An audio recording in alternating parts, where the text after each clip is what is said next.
Thank you, Don. All right, we're recording now. The first slide. Don't worry, you didn't miss anything if you're on YouTube. So, well, you missed the agenda, but you'll be surprised. So we're now officially over 7,000 total members. We had a plus 258 since the last time we met. Our PyPy downloads continues to really move.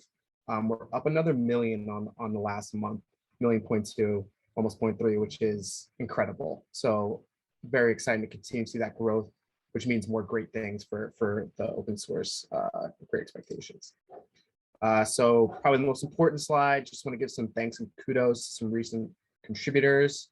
It's also where you get to laugh at me pronounce names. Mo Bukowski. I'm not going to try this one, but thank you very much. Hopefully you can see my mouse right here.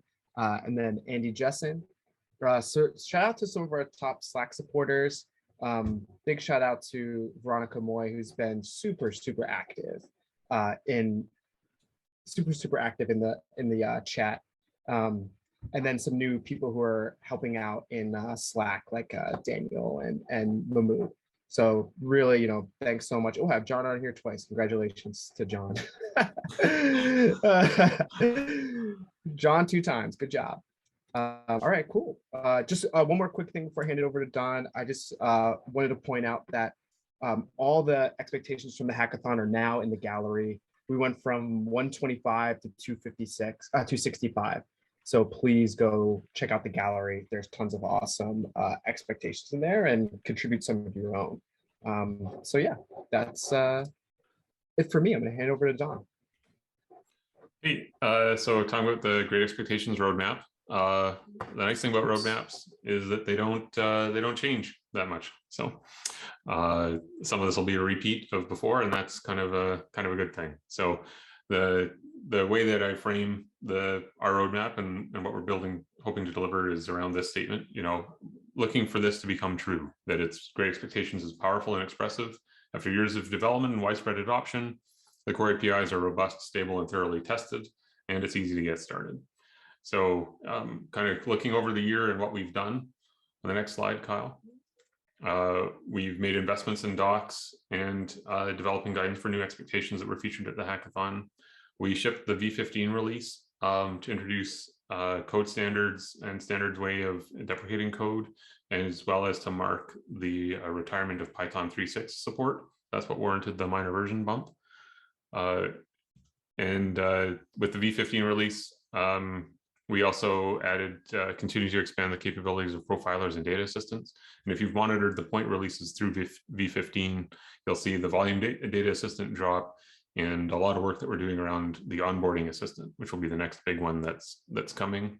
We've got a lot of the data work done for that, and have been doing some really neat work around the plots and continuing to invest in the charting capabilities of data assistants as well. So, which is awesome demoable work that we've shown on the last couple meetups. Continuing on to what we plan to do, continue to make it easier to get started with the data assistants that I mentioned and new data connectors, and then adding support for batch metrics to be able to do multi-batch expectations and for reporting purposes. The metrics themselves become a really interesting data stream, especially when you know that what we've recorded as metrics are a product of what you've asked us to record as metrics by virtue of expressing your expectations for data. So I think that relationship is really powerful, and us making that available as a source of raw information then curated within the framework is going to be really neat. Additional work we're planning to do, yeah, you can go to the next slide, Kyle, is better test suites for integration partners. And we've really got some muscle in our DevRel team now, with Ken and Ruben in particular, supporting integration partners coming up to speed with the platform and trying to do so in a way that sets the standard that allows us to very quickly onboard future partners. So excited for that. We're going to be publishing some coding standards. We've got type hints, doc strings, all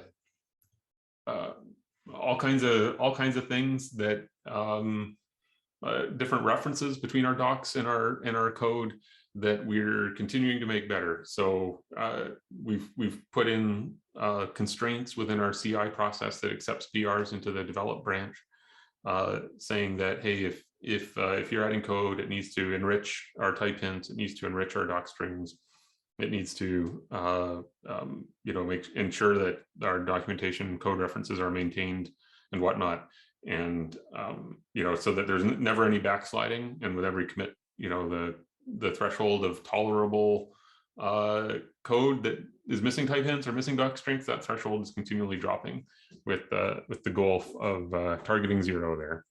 And then Rachel has been prototyping and iterating on public API documentation. Right now, a lot of our docs are in the legacy docs part for API docs on the site, and this is really neat work. It's going to both clearly define what we consider public API, which helps inform what we consider a breaking change. So most importantly for the team, that's the areas of the code where we need to be careful in making changes to ensure that we don't break things from one version to the next. But then also just the docs are great, and they link into all of the other great docs. So what that means is if you're looking at data context as a public API documentation, it'll link to the longer usage style documentation that's already written that supports interacting with data context, as an example. And a V16 release is shipping summer-ish, like maybe more in line with the summer that you'd experience in a southern state than a more northern one.